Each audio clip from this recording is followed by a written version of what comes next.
Good morning, students. Today, we're going to study the first global economic system. Hello, kids. As you know, I'm Mr. C, and we are still in the age of exploration. Now we're going to study the first global economic system and the subtopic, the commercial revolution.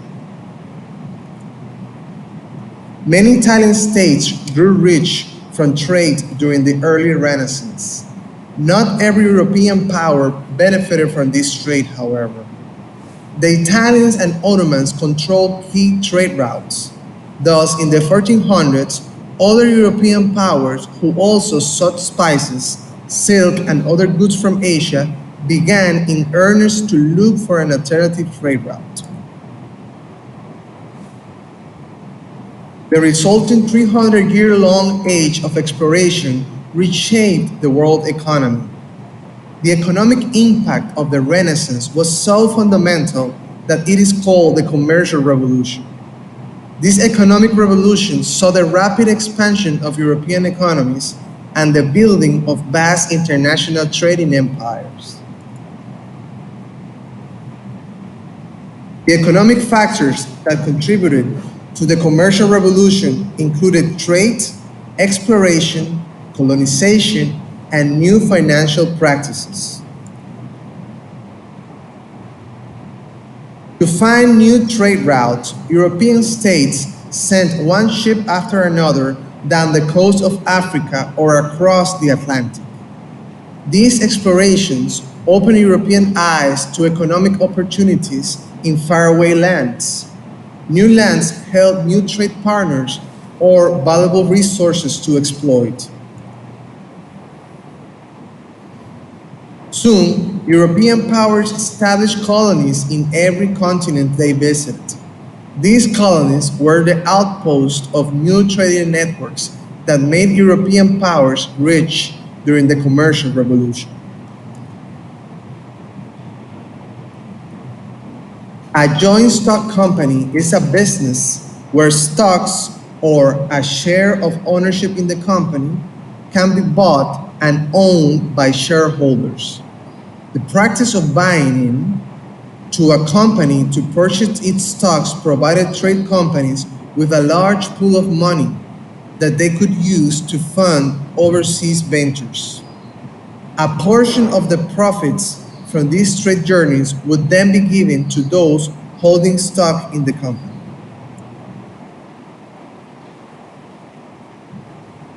The new economic principle of mercantilism also contributed to the success of the commercial revolution. Mercantilism and mercantilists believe that the prosperity of a nation depends on a large supply of bullion or gold and silver. The fastest route to a large supply of gold and silver was to extract it from one's colonies. Spain was especially good at this, claiming vast wealth from the Americas. The other method was to earn the gold and silver through having a favorable balance of trade.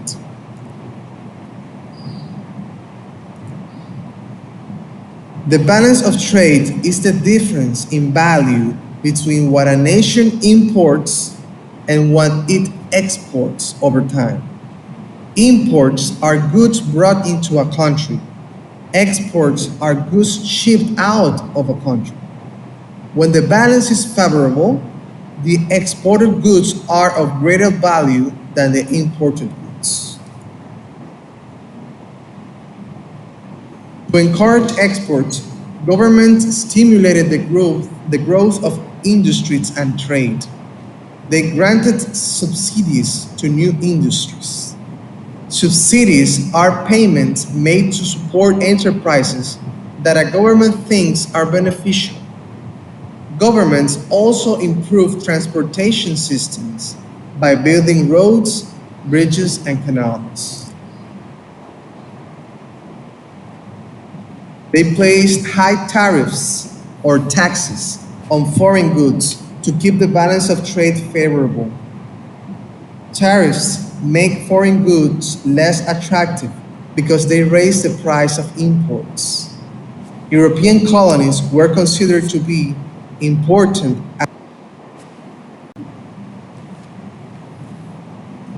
A major goal of European exploration was to gain wealth. European nations sought to increase their wealth by exploiting sources of precious metals and raw materials in their colonies. They also tried to build wealth by increasing exports of goods from producers at home to colonial markets overseas. All of this economic activity created an immense trade network. The resulting exchange of plants and animals between Europe and the Americas is known as the Columbian Exchange. This name recognizes the explorer Christopher Columbus's key role in bringing Europe into contact with the Americas. This complex process had far-reaching results, both good and bad, on peoples around the world. Colonization and trade drove the Columbian Exchange. Colonists established plantations to grow sugar, cotton, vanilla, and other crops introduced to the Americas. Colonists established ranches where they raised livestock brought from Europe. Much of what the colonies grew and raised was exported to Europe. Europeans brought such plants and animals as wheat, citrus fruit, honeybees, horses, and cattle to the Americas. Horses altered the lifestyles of Native Americans on the Great Plains. Horses enabled them to travel faster and over greater distances. This made hunting more effective, and they could follow the roaming bison herds. Agricultural products native to the Americas, such as potatoes, cocoa, corn, tomatoes, and tobacco, were shipped to Europe. The exchange of plants and animals between Europe and the Americas transformed economic activity on both sides of the Atlantic. Potatoes, for example, became a basic food staple in some areas of Europe. There was a rapid increase in population because potato plants produce more food per acre than foods that have been grown there before. Elsewhere in the world, new food crops from the Americas not only supported population growth, but also changed tastes and created new markets. For example, the export of American crops such as maize and sweet potatoes to China encouraged a population explosion during the Qin dynasty, which began in 1644. Some aspects of the Columbian Exchange proved deadly. With no immunity to European diseases, the indigenous peoples of Mexico and Central and South America, such as the Aztec and the Inca, were ravaged by smallpox, measles, and typhus. Many of them died. Hispaniola, for example, had a population of 250,000 when Columbus arrived in 1492. By 1538, fewer than 500 Native Americans had survived. In Mexico, the population dropped from 25 million in the 1500s to 1 million in 1630. Similar devastation occurred elsewhere in the region. In North America, entire communities of Native Americans died in epidemics of smallpox and other diseases brought by the European settlers. Colonization had other negative effects, such as the encomienda, granted by Spanish to Spanish settlers. This was the right to use Native Americans as laborers on plantations. The holders of an encomienda were supposed to protect the Native Americans, but they often abused them. European rivals in the East. The Spanish and Portuguese were not the only European trading powers. The Dutch, English, and French also expanded their activities into Asia. The first Dutch fleet had arrived in India in 1595. Shortly after, the Dutch formed the East India Company and gradually pushed the Portuguese out of the spice trade in Southeast Asia. The Dutch domination of the spice trade led to massive profits for Dutch merchants. These profits helped make the 17th century a golden age for the Dutch as they surpassed the Spanish and Portuguese in world trade. The English soon followed. During the first half of the 17th century, the English presence in India steadily increased. By 1650, the British had established a number of trading posts. From them, English ships carried Indian-made cotton goods to the East Indies. There, they were bartered for spices, which were shipped back to England. English success in India attracted rivals. While the Dutch focused on the spice trade, the French established forts along the coast of India. British efforts, however, limited the French, who were soon restricted to a handful of small territories on the southeastern coast of the subcontinent. During the 7 Years' War, the British forced the French to withdraw completely from India. The British East India Company then began to expand, ultimately giving it complete control of India. Good morning, students. Today we're going to talk about the first global economic system, the Atlantic slave trade. Hello, Mr. C here, your social studies teacher, and we're going to talk about the Atlantic slave trade and their consequences. The demand for enslaved Africans increased with European settlement of the Americas in the 1490s and the planting of sugarcane there. Europeans established plantations in the 1500s along the coast of Brazil and on the Caribbean islands to grow sugarcane. Growing sugarcane was very labor intensive. Early on, Europeans enslaved Native Americans and forced them to work these fields. However, European diseases quickly devastated the Native American population, resulting in a shortage of labor. In response, Europeans enslaved people from Africa and forcibly transported them to the Americas to toil on these plantations. In 1518, a Spanish ship carried the first enslaved Africans directly from the West Africa to the Americas. During the next 2 centuries, the trade in enslaved people grew dramatically.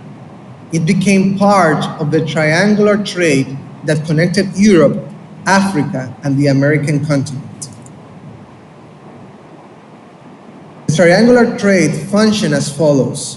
European merchant ships carried European manufactured goods, such as guns and cloth, to West Africa, where they were traded to enslaved people. The enslaved Africans were then sent to the Americas and sold. European merchants then bought tobacco, molasses, sugar, and raw cotton in the Americas and shipped them back to Europe. As a result of this triangular trade, as many as 10 million enslaved Africans were brought to the Americas between the early 16th century and the late 19th century. Their journey from Africa to the Americas became known as the Middle Passage, the middle portion of the triangular trade route. Many enslaved Africans died on the journey. Those who survived often died from diseases to which they had little or no immunity. Slaveholders, however, rarely encouraged enslaved people to have children. Many slaveholders, especially on islands in the Caribbean, believed that buying a new enslaved person was less expensive than rearing a child from birth to working age. Sources of enslaved Africans. Before Europeans arrived in the 15th century, Most enslaved persons in Africa were prisoners of war. Europeans first bought enslaved people from African merchants at the slave markets in return for gold, guns, or other European goods. Local slave traders first obtained their supplies of slave persons from nearby coastal regions. As demand grew, they had to move farther inland to find their victims. Local rulers became concerned about the impact of the slave trade on their societies. King Afonso of Congo, also known as Bakongo, attempted to describe the extent of the crisis in his country. We cannot reckon how great the damage is, since the slave traders are taking every day our natives, sons of the land and the sons of our noblemen and vassals and our relatives. So great sir, is the corruption and the licentiousness that our country is being completely depopulated. Afonso of Congo, from a letter to the King of Portugal, 1526. Europeans and other Africans, however, generally ignore such protests. Local rulers who traded in enslaved people viewed the slave trade as a source of income. Many sent raiders into defenseless villages.